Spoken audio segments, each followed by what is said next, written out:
Welcome to Telehouse's Making Connections podcast. I'm Nick Layzell, Customer Success Director at Telehouse. Today's podcast is particularly special. Joining us is Mark Beaumont, whose extraordinary adventures have taken him around the world, teaching him invaluable lessons in resilience, strategic planning, and teamwork. Mark, I'd hate to do a disservice to your career, so perhaps you could kindly introduce yourself. Well, thanks for having me on. And if people know me at all, it will be for cycling around the planet. I've cycled around the world twice. I've done expeditions to 130 countries. And I really spent the first chapter of my career trying to push firsts and fastest. So high altitude mountaineering, ocean rowing, Arctic, and always trying to tell stories to a global audience. So make these journeys and these ambitions make sense to people outside of my world. So for me, the communication and the community around it was always very important. So worked extensively with the BBC, Global Cycling Network, and others over the years.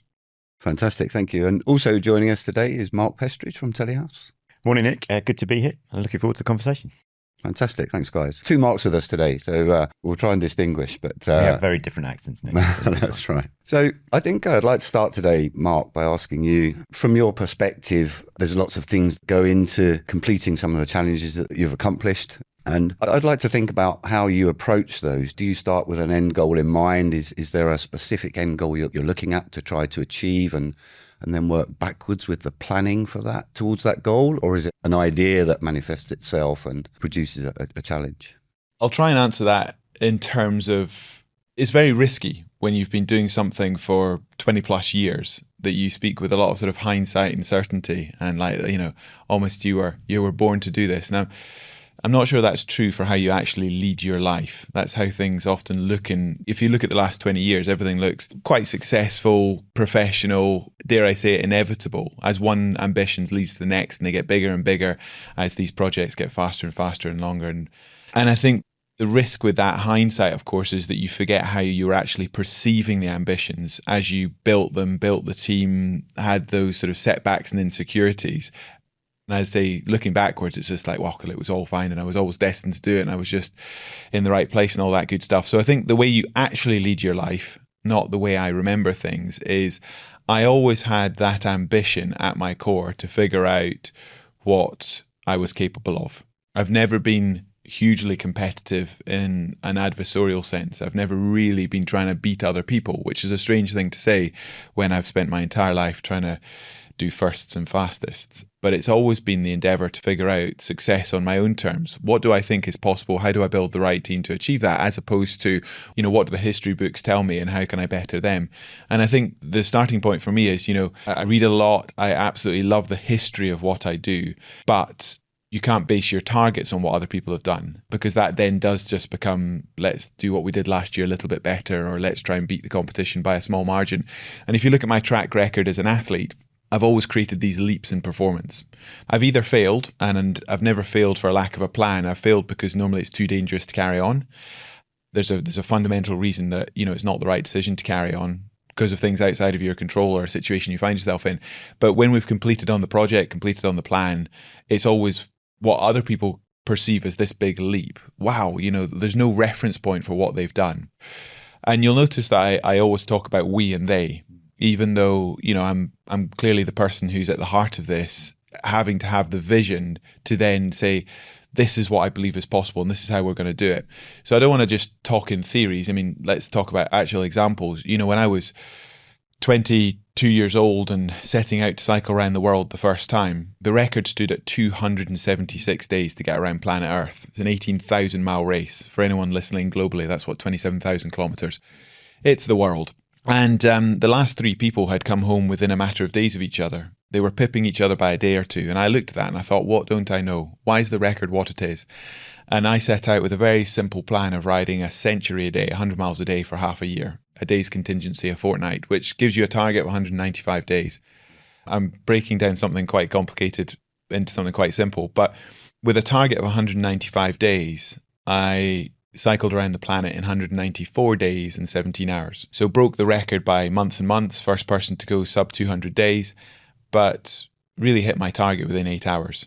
And the thing which has always stuck with me is that idea of you never do better than what you set out to do. So you've got to be very, very, very clear, because your behaviors, your daily habits, what actually becomes, that sort of process part of it, all comes from what you initially set out as, this is what I believe is possible, and you've got to rationalize it. There's a real risk in the athletic world and the business world that people just sort of think, well, I'll try incredibly hard, I'll work very hard every day, and we'll see where we end up. And I think especially in sport, people think, well, I'll just train hard and I'll get to the start line and I'll see how fast I go.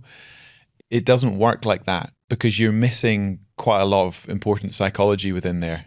And not just psychology of self, but psychology in terms of team psychology, belief, values, and how you really get the engine purring, how you really get teams working effectively is when everyone's bought in with what you're trying to do and they're not constantly looking over their shoulder, or you're not constantly saying to your team, work harder, do more, faster, faster, faster. People know what good looks like. You've already defined what good looks like. Everyone's expectations are defined and everyone's completely bought into why you're doing what you're doing. So I think, the teams I've worked with over the last 20 years are doing incredibly hard stuff. I mean, it's not if the sum total of your ambition is to just pay the mortgage and have a pension pot, there's easier people to work with than me, for sure. But I always try and keep kindness at the heart of my teams. I always try and really set clear expectations.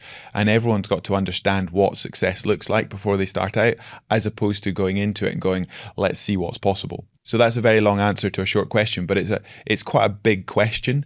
It's quite a big question. You're ultimately asking, like, are you predetermining these big projects, or are you just good at this stuff and figuring out how good you can be?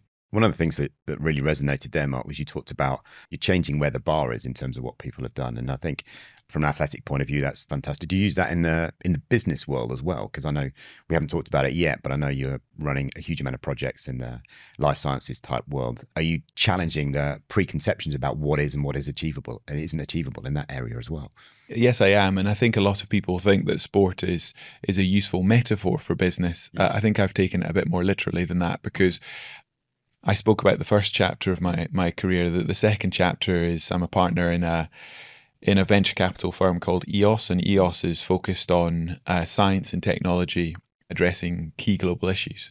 So half of what we do is human health, quality of life, be that diagnostics, therapeutics, medical devices, and the other half is what I would broadly define as planetary health. So clean technologies, food and water security, things like ag tech.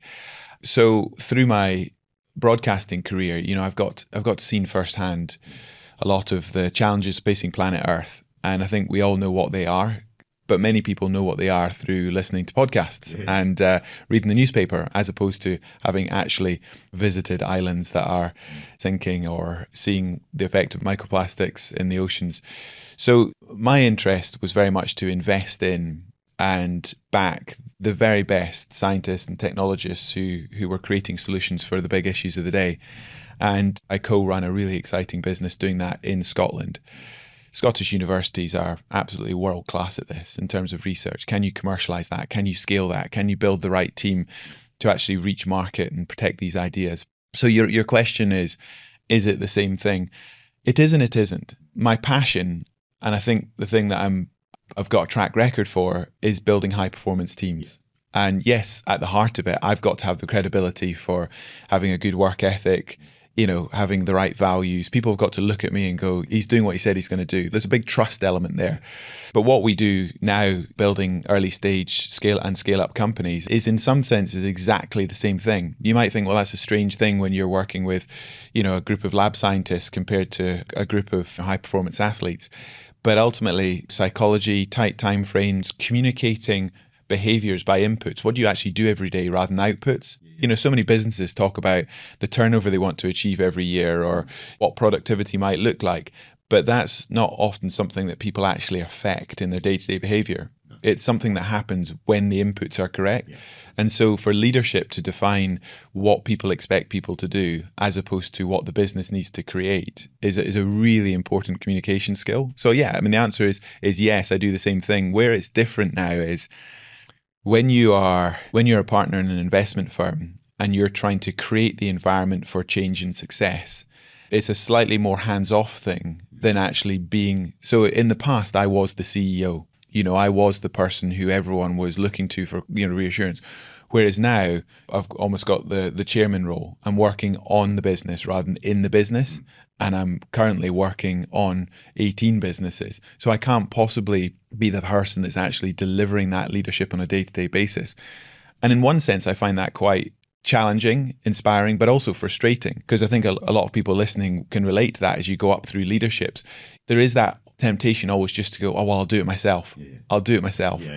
And I think having the control to put the right systems in place, create the right drivers for people, really understand why people care and create the right environment for success, as opposed to just thinking, well, there's nobody better to do it, which is a very arrogant thing to say and is not always correct.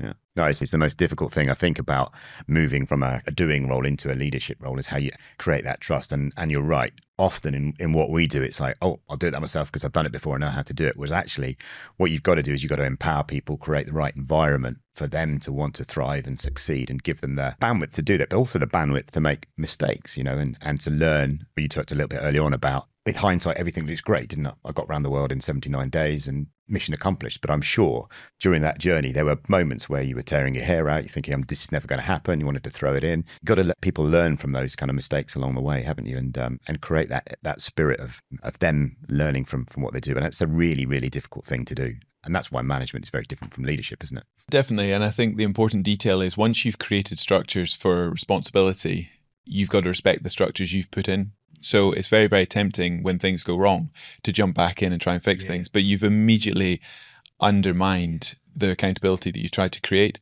It's so, so important. If you've given somebody the responsibility, it stays with them, because otherwise, the thing I'm most interested in any leadership team, in any team, is behavioral change under pressure.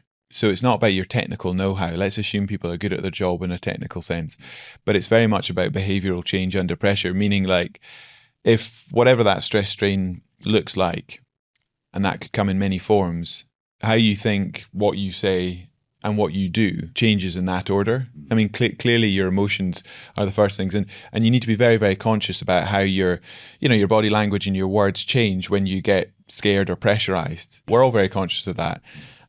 So when you've tried to sort of create responsibilities in larger organizations, when you turn the heat up, when there's a high pressure situation, if you don't want everything to be thrown back onto you, then you need to be very, very firm in those moments to say, I'm here if you absolutely need me, but ultimately that's your responsibility.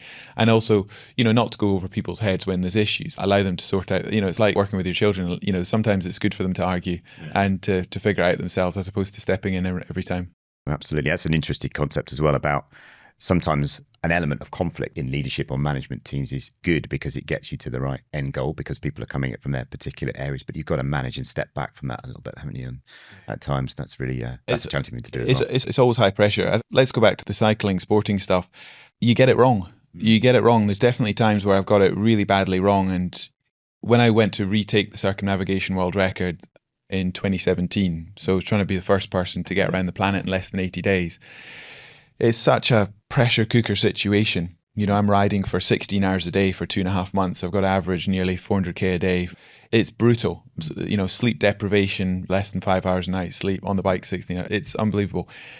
Nobody had ever done this. Nobody had ever ridden 240 miles a day back to back for 2.5 months across that sort of geography, border crossings, logistics, the rest of it. And that's that balance. I delegated everything. I delegated everything. I had an amazing team of about 40 people working across media, performance, and logistics.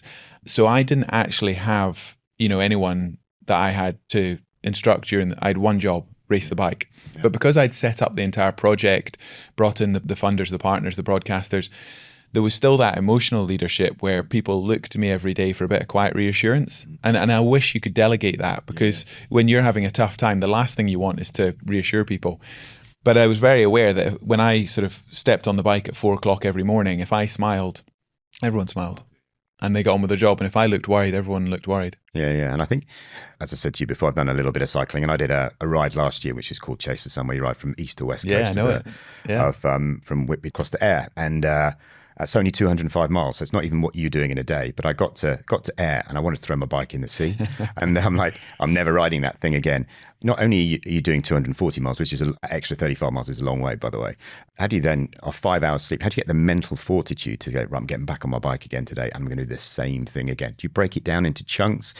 Or do you, and you go, I'll go to the next breakfast stop or the next coffee stop? Or how do you work that out?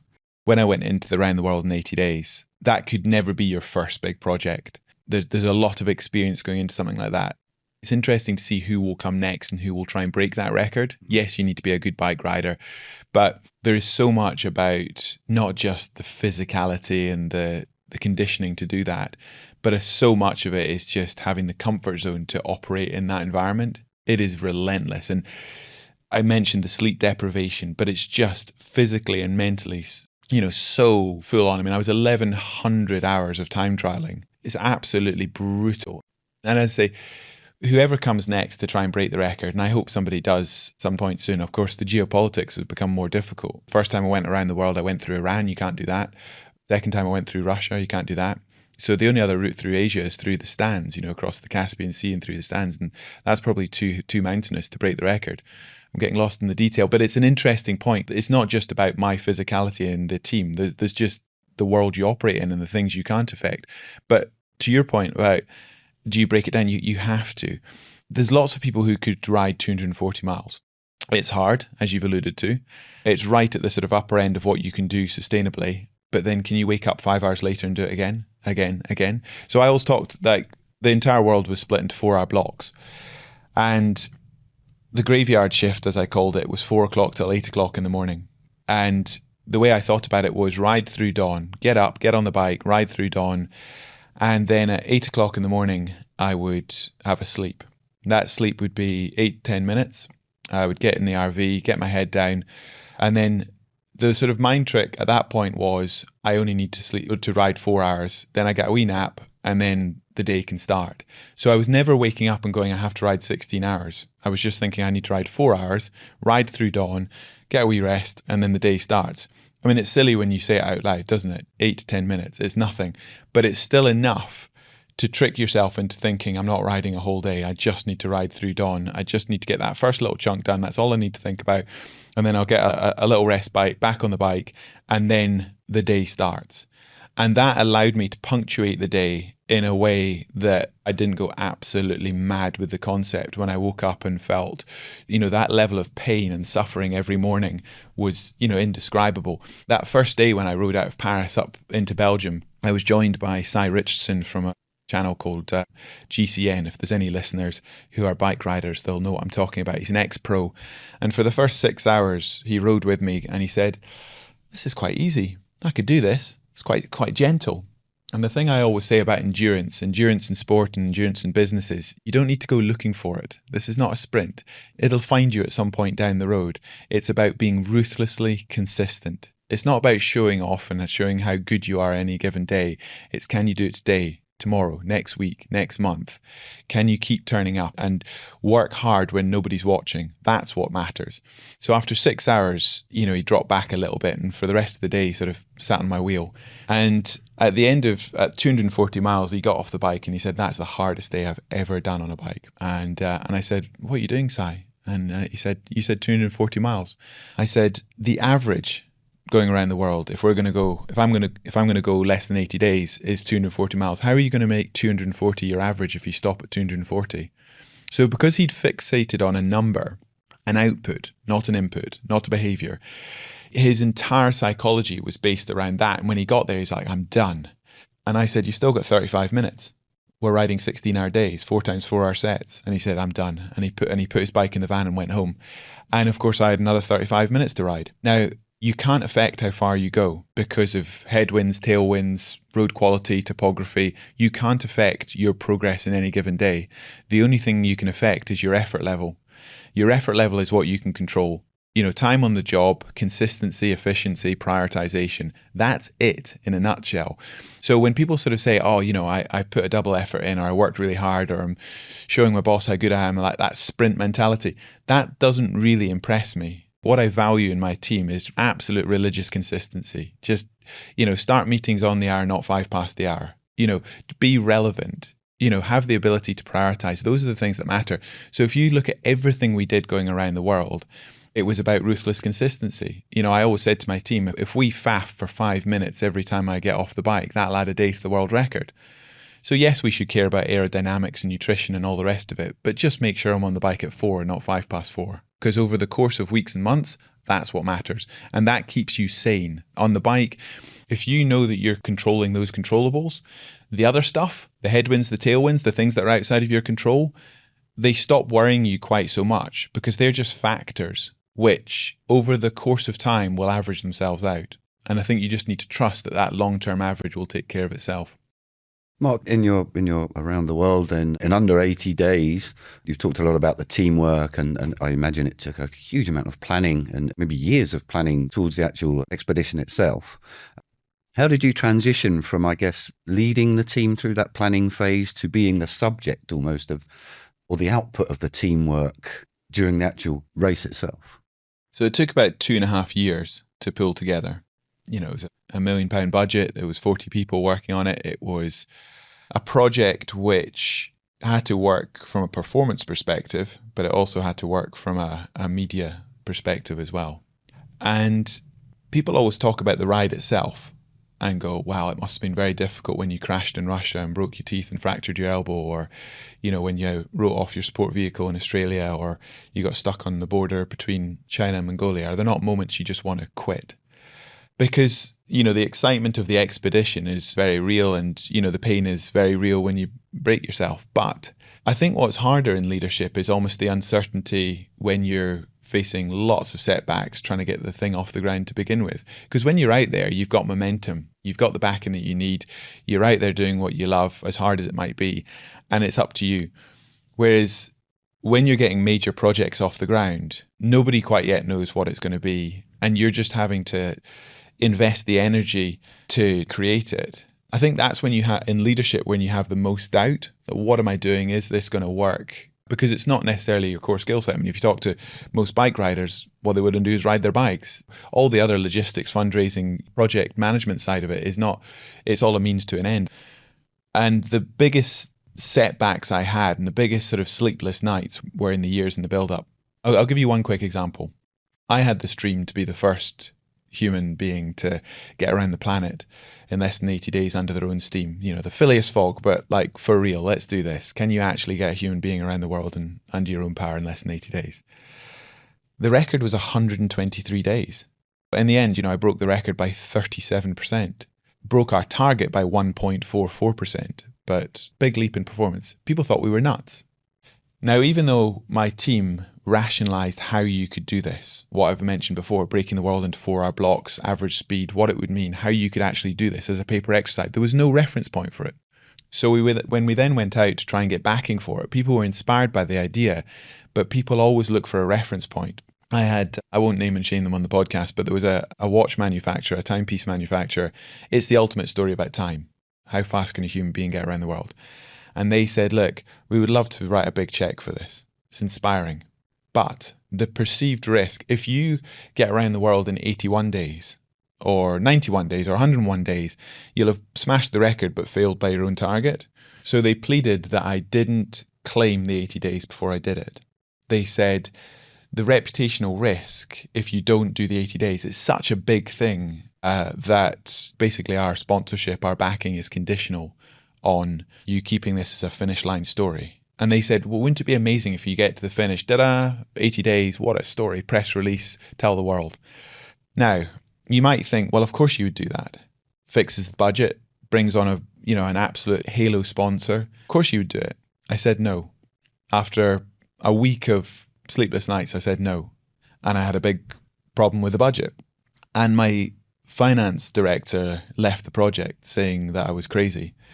Because he said, look, I'm doing my job, I'm bringing the sponsors and you're saying no to them. And I said, I cannot bring on partnerships which in any way distract us from the core principle of what we're doing. And here's why.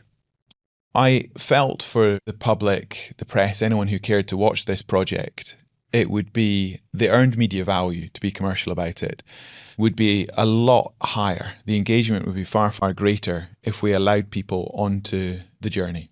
I sat there on the red sofa, BBC Breakfast, and told the world that we were going to do this, first to get around the planet in less than 80 days. And this would be an exciting project to follow. Will they, won't they? What's possible? And just buying into the dream, the sheer, really allowing people to care about what you're doing. I thought we'd create a far greater global story around this than just getting to the finish and putting out a press release going, look what we did. So whilst that was one compelling reason, it wasn't the main reason. The main reason was my team of 40. Can you imagine standing in front of your team and saying, right, everyone, the record's 123 days. And if everything goes really well, we might go sub 80. Like, I was a 12-year-old kid who cycled across Scotland. I was 15 when I soloed Land's End Journal Groats. I was 22 when I first cycled around the world. Of course I see the world differently because of the life that I've led. My amazing team, who are everything from, finance managers through to cameramen through to, chefs, they don't know how you get around the world in 80 days. I'm not being unkind to them. So their capacity and their skills are fundamentally important to allow us to do this, but they would never come up with that dream. That's my dream. And so it would be completely unfair on my team to say, right, that's the status quo, that's the record, and if everything goes really well, we'll do that. You're not going to do it by accident. If you're going to inspire and engage a team to be able to do something that's not been done before, you better focus on it. You better claim it. You better say, this is how we're going to do it. This is the behavior that we look for every single day. This is what good looks like. And so I said to the team, we're going to go around the world in 80 days. This is how we're going to do it. This is the entire world charted out. This is what everyone's responsibilities are. We're not trying to break the record, with due respect. We're trying to do this. So we cannot keep it a secret. We have to claim it. We have to do it. And so those really difficult commercial conversations, there was another one where a big Chinese TV channel wanted to make a big broadcast story out of it. And again, it came with a big check. And small ask, can you make it a slightly more China-centric story? Rather than coming down through Mongolia to Beijing, could you come through Kazakhstan and Western China? Small reroute of about 1,500 miles out of 18,000. Small ask. And I said, look, I'm completely open to compromise as long as it doesn't compromise the 80 days, as long as it's workable. And I was told very clearly by my logistics team, the wind patterns are not nearly as stable in Western China. You're not going to go quicker. You might be the same. You might be slower. The way it was presented to me by my team, they said it might make no difference at all, but it's not going to be quicker. We're not doing it. We're not doing it. And again, some of my team were not very happy with me at that point. They said, we bring these big commercial opportunities to you and you say no. And I said, well, if you make me famous in China, but we go around the world in 82 days, what are we talking about? I said, we cannot compromise on the core principle of what we're trying to do. We can only bring on partnerships and bring on people if they're completely aligned with what we're trying to do. So your question's a good one. It's very much about, what are the bits that keep you up at night? What are the bits that trouble you the most? And I think often it's about trying to get complete alignment on what you're trying to do and get people completely bought in. I'm all for partnerships. I'm all for bringing people on board, but you've got to have a very clear idea of what you're trying to do to begin with, because otherwise you'll say yes to anything. And if something becomes a distraction, I guess it needs to be addressed very quickly in order to keep that focus on what you're trying to achieve as a team. Yeah, and I think you've also got to realize that different people have different priorities. If you talk about cycling around the world to a cyclist, they'll see it as a cycling challenge. If you talk to my logistics manager, they'll see it as flights, border crossings, and weather patterns. If you talk to my finance manager, they see it as a problem around accounting. So you can talk about exactly the same challenge from different technical skill sets, and they've got their own familiarity bias. And your job in leadership is to be aware of your own familiarity bias, but cognitive of the fact that there are so many other perspectives and skill sets needed to make this work. I'm sure we're all aware of boards filled with people who still define themselves by the technical skill set they graduated in 30, 40 years ago. Now, you all need your credibility. You all need to have a starting point, but you then need to be aware of the very particular lens you have on a project so that you've then got the awareness to see other people's perspectives as well. There's no point in going through life just going, wow, I graduated as an engineer. Everything's an engineering problem. That doesn't help when it comes to actually building projects, building teams. That's one perspective on what is always a very sort of multi-dimensional project. I think, Mark, you touched on that, the combination of strengths, it may be greater than the whole to build the team. Yeah, no, absolutely. And I'm a French graduate, by the way, so I bring nothing to the party at all. So I think you talked about it very eloquently. But for example, you're a nutritionist, for example, they're just going to be worried about how many calories you're going to get into, how many of the right calories you're going to get into every day. And you need them to focus on that. But in order for them to do that, you need to be very clear on what is for your adventures or your clear vision and strategy. With the same as running a business, this is the vision, this is the strategy, but these are the different things that we need the different departments to come on board and help us to achieve. So if it's the sales guys, you need to go out and find some projects, find some opportunities, work with those clients to bring those home. You need the marketing team to go out and market those, to do case studies and all those kind of good things. But you need everybody to be really clear on what the overall vision is, but bringing their own skill sets to that party to achieve that common goal. And another thing you talked about a lot, which is really important for me in the business, it's about communication. It's about how do you make sure that everybody really clearly understands what you're going to do, understanding that people come to work for different reasons, understanding they have different goals, different intrinsic motivators. How can you make sure that you're playing to those, understanding what motivates them, managing them or leading them in different ways? All those kind of things I think are really important. And it sounds to me with a team of 40, you've got to do exactly the same, right? On a challenge, it's exactly the same kind of principle, bringing everybody together to that common goal. The other thing is about working about what happens when things happen that are out of your control. And I'm sure, falling off the bike, breaking your teeth, breaking your elbow, those are things that were out of your control. You have to deal with them. Recently in the business world, we've had the pandemic, we had the hot weather, which is a massive impact for us in the data center world. All these things are out of our control, but we have to work out a way to come together as a team and solve those problems. And they may stop us from doing what we need to do in terms of the greater goal, but we have to be resilient around that. And we have to get the team to buy into that. Working with people and emotions on a daily basis, the real skill set is trying to understand why other people would care. Not why you care, but why other people would care. Because when you start your career, it's very much about how much work can I get through? How can I drive my own desk? How can I clear my emails every day? How can I show how good I am? How can I create opportunities in my career? And then as you go on, it's actually having the quiet confidence, and it is a quiet confidence, to care less about showing people how good you are. That doesn't matter. Your entire job as you go up through your career is about empowering others to do far greater than what you could do by yourselves. Yes, still absolutely taking care of your own part of the puzzle. And actually leadership is not about to-do lists. It's about clearing away blockages so other people can focus on what they're good at. It's about simplifying and focusing people so that their jobs are as straightforward and as efficient as possible. And that's a real skill set. And we get it wrong. And I would hate on a podcast like this to sit here and pretend that we get it right all the time. I remember getting to Alaska on the Round the World in 80 days, and one of my filmmakers turned around to Mike, my logistics manager, and said, "I'm flying home. I'm out of here. I'm not doing this anymore." And I was on the bike in my own world, feeling sorry for myself. It had been an absolute battle. We'd cleared New Zealand in 5 days in the middle of winter, which is a hard ride. And Mike came to me and said, "Look, Johnny's off home. He said he's heading back to Cape Town." I said, "What's wrong with Johnny?" And Mike said, "He's feeling intimidated. He's really intimidated." I said, "That is unacceptable. I will not take intimidation in the team. Who's intimidating him?" Mike said, "You are." And it was one of those real moments where you've got to stop and realize that the way you're projecting yourself with the team, the things that you're saying are being perceived very differently than how you meant them. And, I was in a real period of self-doubt and hurt, and I was struggling, and that was being watched. That was being perceived by the team as criticism or an undermining of their abilities. And poor Johnny just needed a hug, a metaphoric hug, a thank you, a moment where I acknowledged, the shift he was putting in as well. I hadn't said anything to Johnny for a few days, and that was the problem. I'd not actually screamed and shouted at him and followed out with him. Quite the opposite. He'd perceived my battle, my inner battle, as a criticism for his efforts. And my role, that emotional leadership, was so important to sort of keep the team together. And I'd sort of forgotten that responsibility.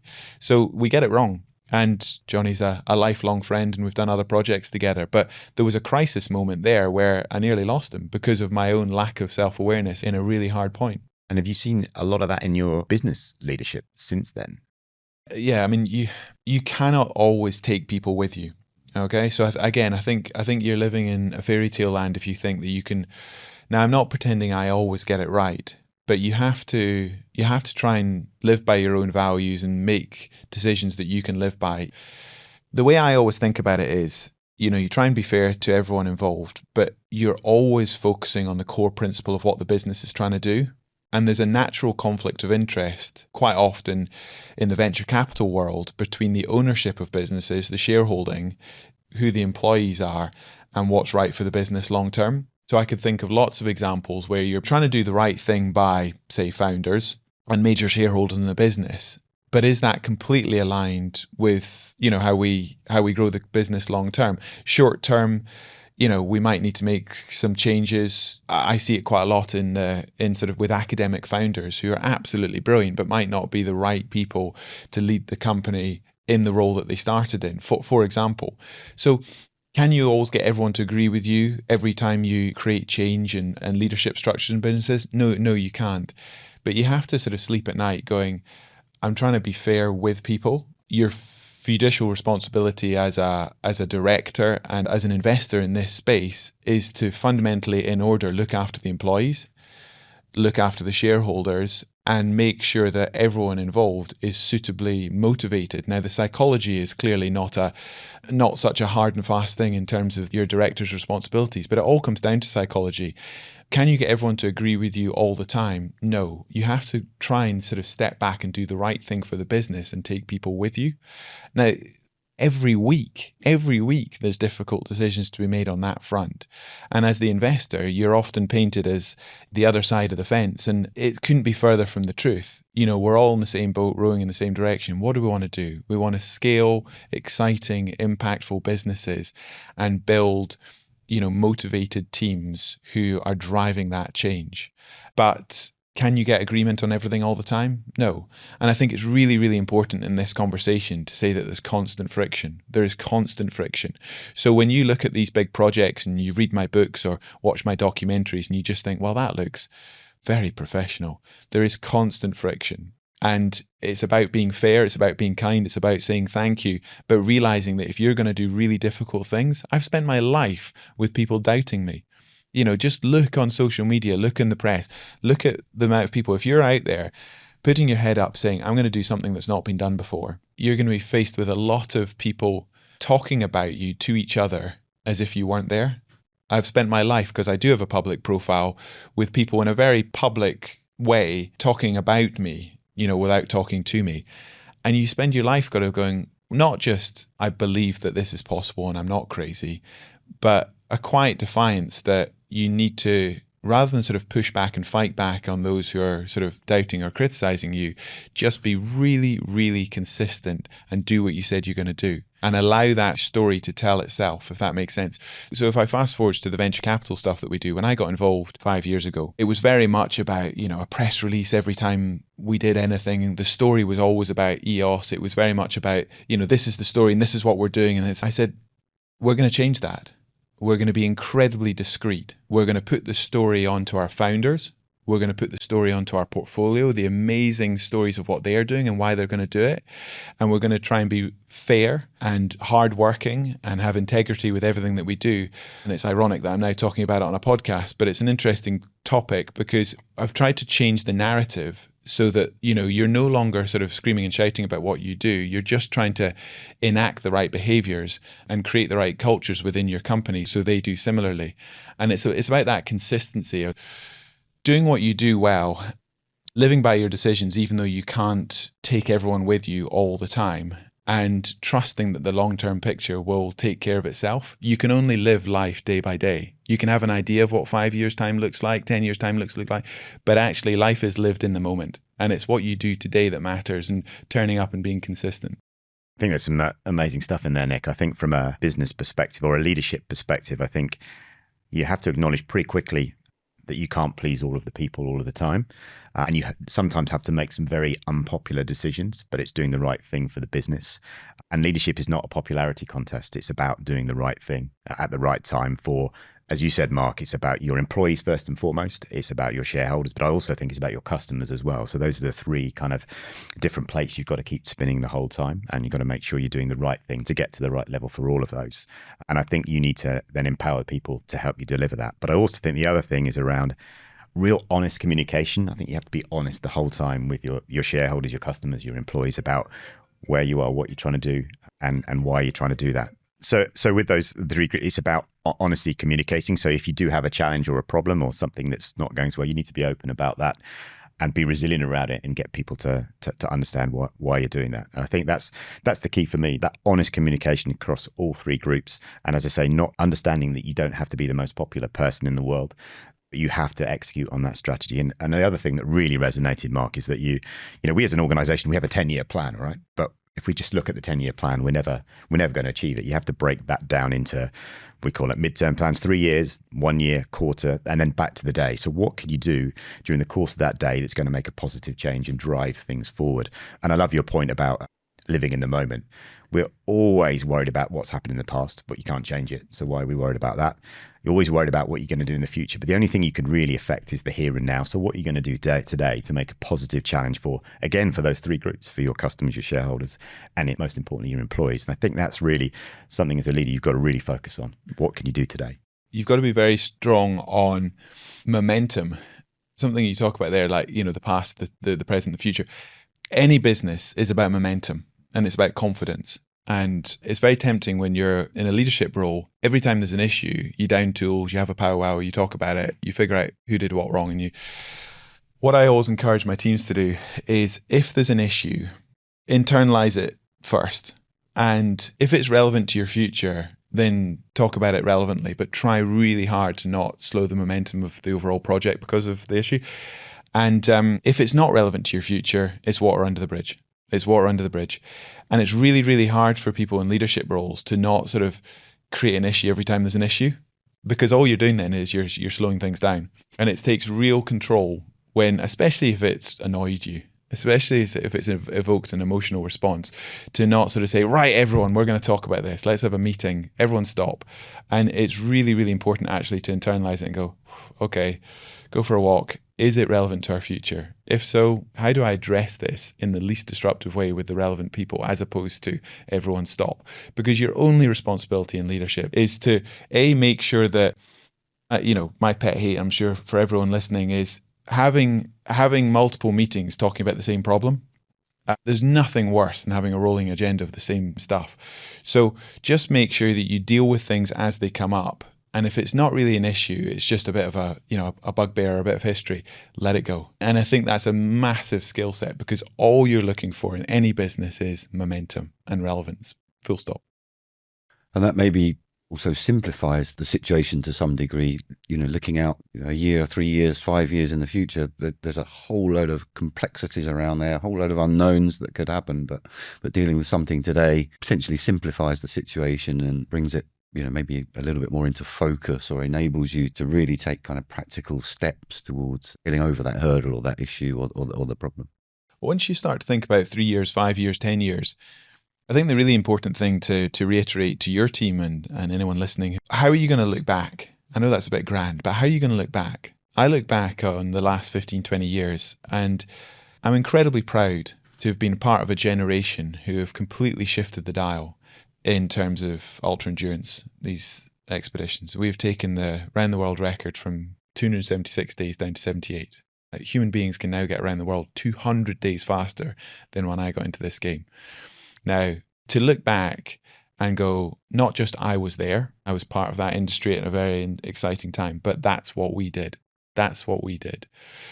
That's something I'm very, very proud of. Now, if you look forward to the next 20 years, if I can look back in 20 years' time when I'm in my 60s and go, this is what we did to create high impact global companies that are fundamentally addressing these key global issues, that will be time well spent. Look at what you do. If you think about the interconnected world, IT, data centers, digitalization of everything, what you do touches on everyone in business and commerce. And it's such a fast changing world that it might be a bit scary and overwhelming at times, but ultimately you're going to look back in 10, 15, 20 years' time and go, that was a very exciting time to be alive and working hard within an industry which is at the heart of everything that we know. Even if you're not in business, it's affecting everyone. So I know that's a very sort of grandioso thought, but it's actually quite important to sort of pause and think in terms of purpose of a company. If you are thinking 3, 5, 10 years, are you working in a sector or a business which you're proud to be a part of? What you do day to day might feel a little bit mundane, everyone's job feels a bit mundane day to day. But actually by sector, it's quite an exciting space to be in. So if you can sort of zoom out and go, yeah, I was there. This is actually quite an interesting space to be working in. It affects so many people's lives in so many different ways, and it's changing so fast. That gives people a real purpose. It reminds people that beyond the sort of practicalities and project managements that we all need to do on a day-to-day basis, this is actually quite an exciting space. And it might not feel like that, but I think it's worth remembering that, because it's how you're going to look back on, your 3, 5, 10 year. That's a good point as well from our perspective. 25, 30 years ago, looking back at those times, our business was fundamental in the birth of the internet.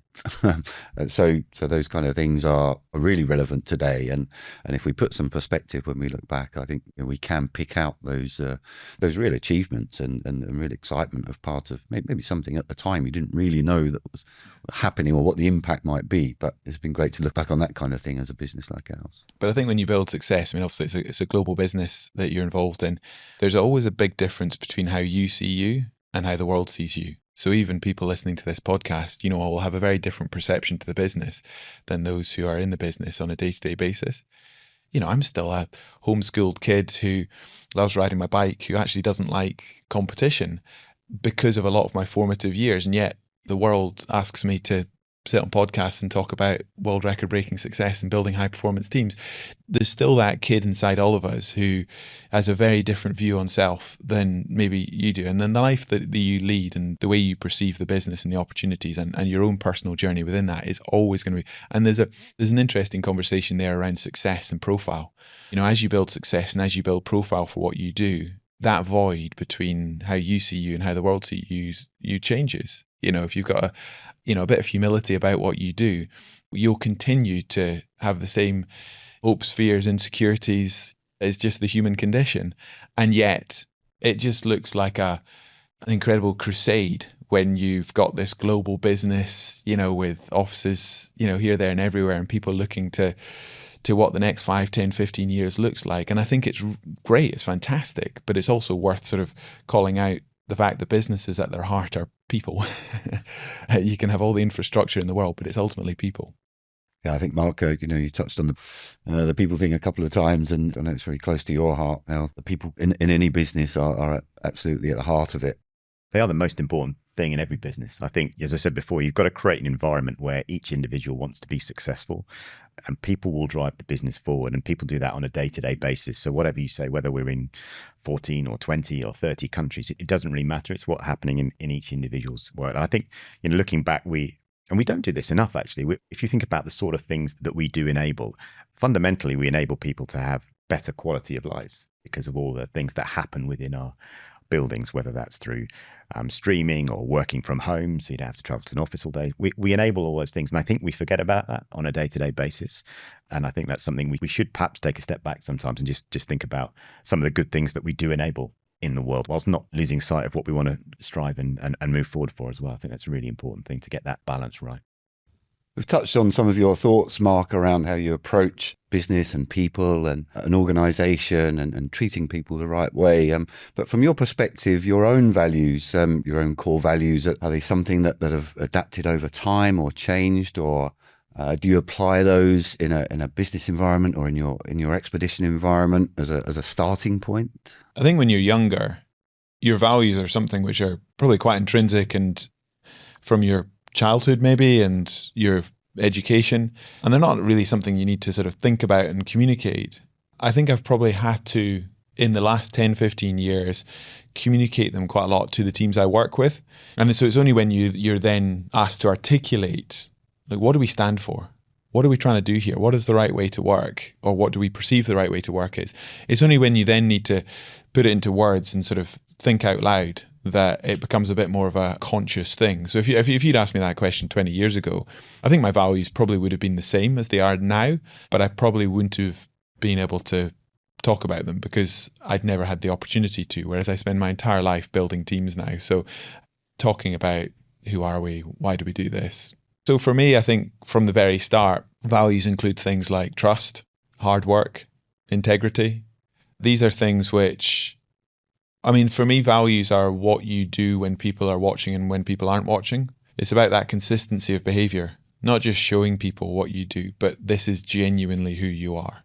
So I think that idea of what happens regardless of the reward or the reaction, and I think that consistency of behavior is what I always look for. So our people are going to be hardworking regardless of whether it's shown or not, or, and I think I get that from being an athlete. Nobody actually rewards you for doing the 5:30 in the morning turbo sessions. Nobody particularly notices. If you've not done those sessions, you're letting yourself down. If you're not creating the best environment for you to succeed. But you're not doing it because there's an audience going, well done for getting out of bed and getting on your turbo at 5:30 in the morning. So that hard work and integrity definitely comes from that. We all have our own starting point. And I guess because I was homeschooled, the work ethic bit came from life on the farm.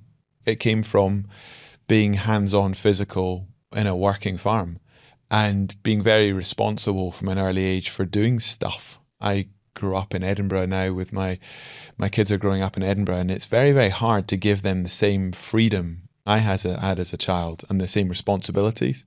So I try and create some of the same opportunities to instill those similar values. But, life's going to be different for them than it was for my generation.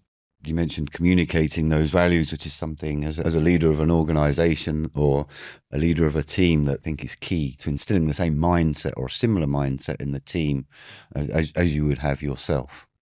I think you can't tell other people to have different values.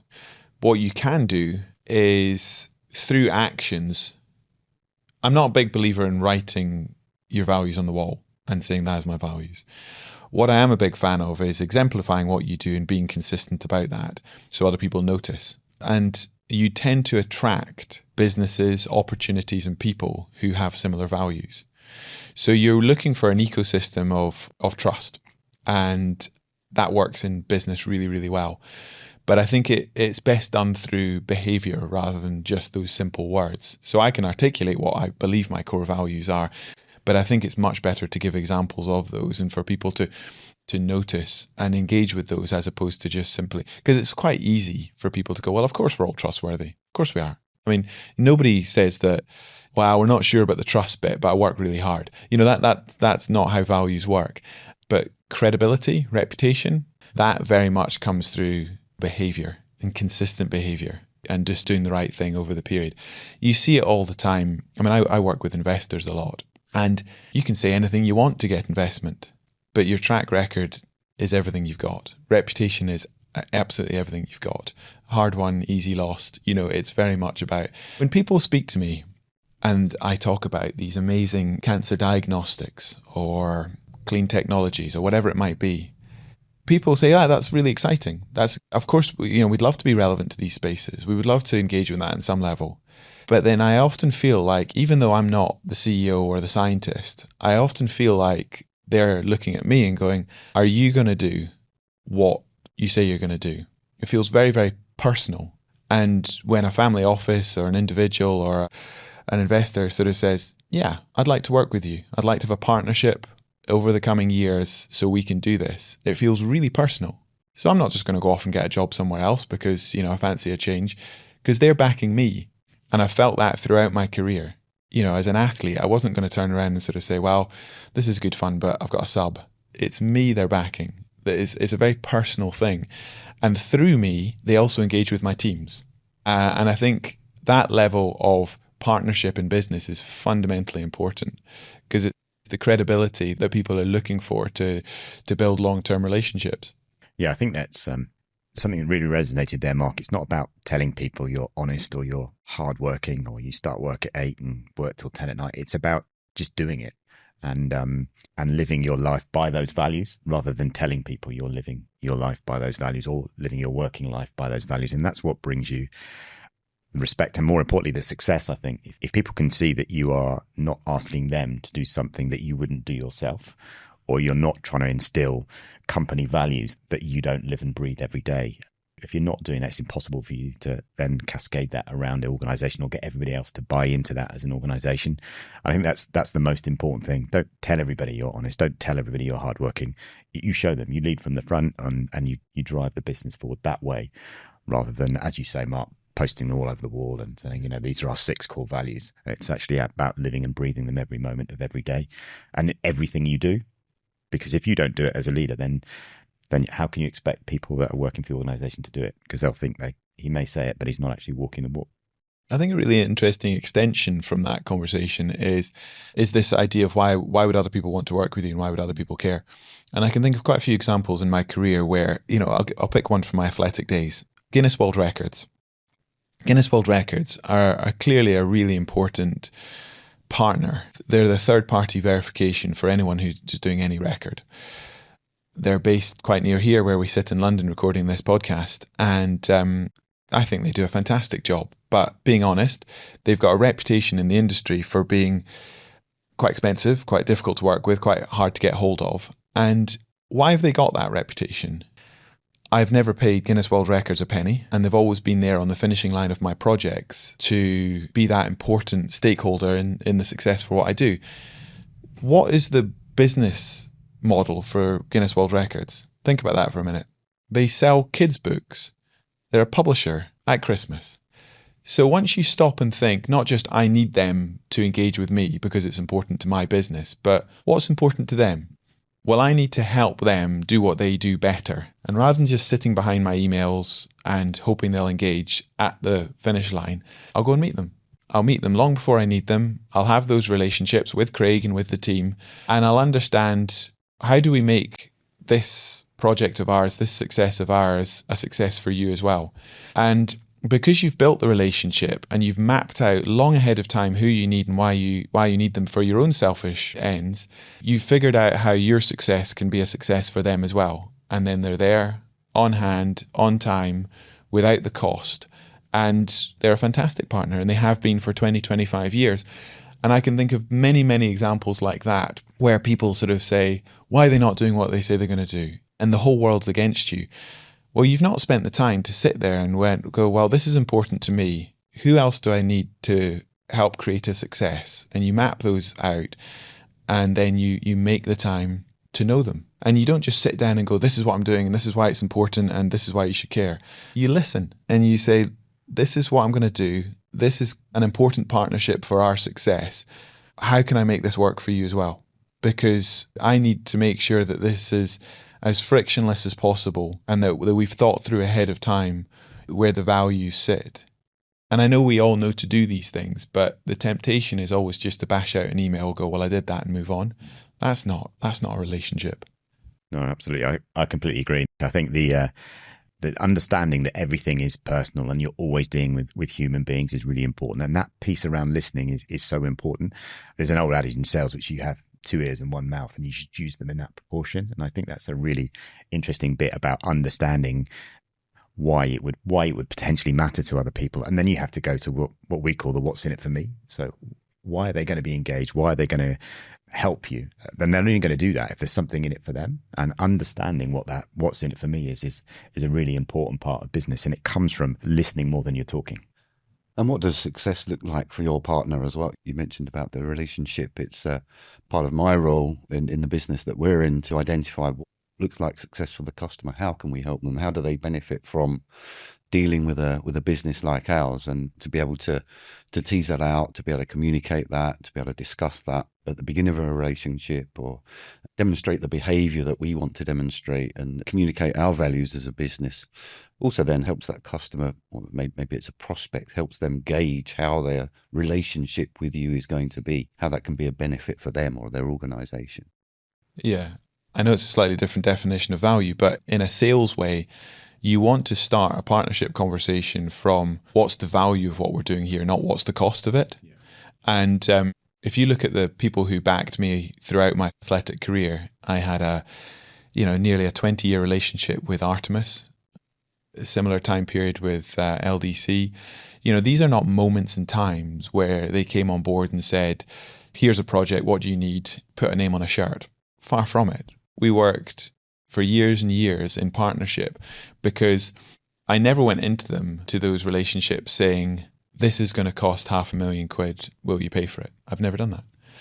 I always sit down and I sort of think, right, I'm going to try and be the fastest person to cycle around the world. But the people I'm speaking to who I would like to back this ambition, They couldn't care less. They're not cyclists. They don't know the first thing about cycling. What do they care? Why would they care? So you're not going into those conversations asking for people to make it happen for you. You're saying to them, I'm doing this and I'd love for you to be a part of it. Now, I know you're saying the same thing, but you have to have the first mover confidence. You can't go out into the world and sort of say to people that you need them to create that momentum in your project. You're doing it. You're absolutely doing it. The reality might be that you absolutely need them to be alongside you, but you can't expect other people to give you that confidence that you need to create first and foremost. But the most important part with these long-term partnerships is you say, why would you care? Let's take Artemis. They don't care about cycling. I mean, they're not in the cycling world. They're not selling cycling shorts or bikes. What do I stand for? I stand for global ambition, creating leaps in performance, diverse, high-performance teams. So there's some really interesting metaphors for a business. Would I like to be associated with those things? Absolutely. So rather than having just a little project over the next 3 to 6 months, how about I work with the business over the next 10 years? And we are a sort of a living, breathing iteration of what global ambition looks like, leaps in performance looks like. Would you like your business to stand for these things? Absolutely. Okay, great. Well, I'm going to bring that to life through the projects that I lead and the teams that I've got. We're not talking about cycling anymore, are we? And I think that's where this becomes really valuable, because I've created long-term partnerships, and for them, I've created long-term value. Oh, how much does it cost? Okay, that's a detail now. But the value proposition is very much trying to figure out not just I'm going to cycle around the world and I need this amount of money, but why would you care? You care because this makes you look good. This helps your business in a very direct way. Great. This aligns with your the way you see the world. Yeah. But most athletes just go out and say, I'm going to do this. This is how much it will cost. Will you pay for it? That's a terrible way of doing business. And reflecting on the past, maybe a bit of a shift of focus now. Mark, what's next for you? What's happening? Obviously, your business life and your involvement in business, I assume, will be an increasing part of your life. But on the sporting horizon, on the expedition, on the challenge horizon? The way I think about life is, I guess, 3 areas. There's work, there's family, and there's community. And the way I think about those is I'll always be an athlete at some level. I'll always be a broadcaster. I love sharing stories. I've made a couple of films this year. If people want to go online and see some of the stuff I've done, I'm pretty easy to find. I did a beautiful gravel film out the west coast of Scotland. I did a film about the Tommy Godwin record, the guy in 1939 who broke the most miles ever cycled in a year. So I'm still doing a bit of filmmaking. Spent a bit of June up in Svalbard, 500 miles north of the Arctic Circle, doing some really interesting ski mountaineering, some very remote ski touring. And I'm not training to the level I was a few years ago. If you're not training 15, 20 hours a week, you lose that final sort of 5%, 2%, whatever that is. So the ability to go out and, smash a North Coast 500 record or try and win Race Across America, you can't do that just, unless you're a full-time athlete. But I can get back to some of the big adventure stuff that I love, which has got a bit more of the expeditionary element as opposed to the high performance. It's hard to define if you've not trained like this. I mean, you can still be a very strong bike rider, but I guess when you watch your Olympians and Commonwealth athletes, that final 2% is the thing that you train full time for. And, there's a big difference between being 98% fit and 100% fit, but it still allows me to go out and get my fix of adventure and share interesting stories. And I've had the opportunity since I was a kid to be involved in lots of really interesting charities and educational. I guess because I had a public life from a very early age, that's always been a part of it. How can I leverage my passion for sport and business for other things in the community that I'm interested in? So I'm patron for Entrepreneurial Scotland, which is giving students the opportunity to do internship opportunities all over the world, give them that global mindset, that really build that sort of level of ambition from the start. Big supporter of the My Name's Doddy Foundation, driving cure and care for those with motor neuron disease. There's another amazing organisation I was working with yesterday called Winning Scotland Foundation, which is working in schools. And my daughters are 10 and 7, between clearly what is a very busy business and community life. I want to spend as much time as possible with them. And it's funny, kids are so different from, I don't think they're going to grow up and cycle around the world or climb mountains or do the things I've done. But I hope in the next 10 years I can have enough shared experiences with them that they've got the toolkit to back their own ideas. You know, if they're book smart, if they do well at school, fantastic. But my bigger priority is that they've got that quiet confidence to back themselves. I think of the things that have created opportunities in my own life, and it's not thinking I'm the best at what I do. You know, I'm 6'3" and 90 plus kilos. I'm not the world's best bike rider. The reason I hold the round the world, the length of Africa, the most mile cycle in a month, the reason that with my teams I've broken all these records is because of a process. It's a very simple but well thought through blueprint for how you take on these huge projects. It's not the meritocracy of it.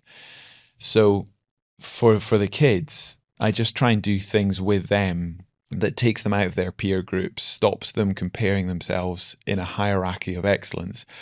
Yeah, I want them to be social animals and I want them to get on, but I don't want them to constantly just try and keep up with others around them. I want them to live out their ideas. I want them to do things that they're interested in. And I want to instill that sense of curiosity. And, you know, you asked what I do with my time and what the next projects are. I think you can see between the investment world and the adventures and family life, it's good fun. It's full on. I was going to say, it sounds like it's quite full as well. So maybe not much bandwidth there for huge adventures that, you know, hundreds of day adventures now. But no, and I think it's interesting because clearly people might be listening to this podcast years into the future. But as we record this podcast, the BBC has decided to replay one of my documentaries from 13 years ago. So The Man Who Cycled the Americas was a 9-month project to go from Alaska to Tierra del Fuego, cycling the Rockies and the Andes and climbing the high peaks of Denali and Aconcagua. You know, it was 9 months on the road. I don't want to go away for 9 months now. Not just would the investment business suffer for that, but, you know, I wouldn't see my kids. You know, I'm in my 40s now and, you know, I've always been furiously ambitious, but that ambition can change. And there's a real risk when you build a public profile doing something that you just keep doing the same thing. Or people pigeonhole you maybe. Yeah, you live in a box. You live in a box. There's so many athletes, they do stuff in their 20s and 30s and then spend their 40s, 50s and 60s talking about stuff they did in their 20s and 30s. There's nothing wrong with that. And it's a privilege when I get the opportunity to share some stories on a podcast like this. But it's not my day job. You know, I want the next 10, 20 years to be as ambitious and as difficult as the last 10, 20 years. And I want them to be different. I want the challenges to evolve. And I love projects. I love building projects. So, you know, the commonality there is just clearly learning from the stuff I've done, but not being constrained. You know, I've got no ambition to cycle around the world for a third time. And if somebody was to break that record tomorrow, I'd be the first to congratulate them. Mark, it's been fantastic talking to you today. Some great insight. And from my perspective, relating a lot of your experience in your fantastic adventures to the world that Telehouse operates in, the business world, but also the personal angle on talking about teams. So I'm sure our audience appreciate that what you've done and what you've achieved is really relevant to how they can consider leadership and operating in their organisation. So thanks very much for your time today, Mark. Pleasure. And Mark, thank you for your time as well. No, thank you. It's been fascinating. Thank you, Mark. It's been really, really interesting and inspirational as well. Thanks for listening to this episode of Making Connections, and we'll see you on the next podcast soon.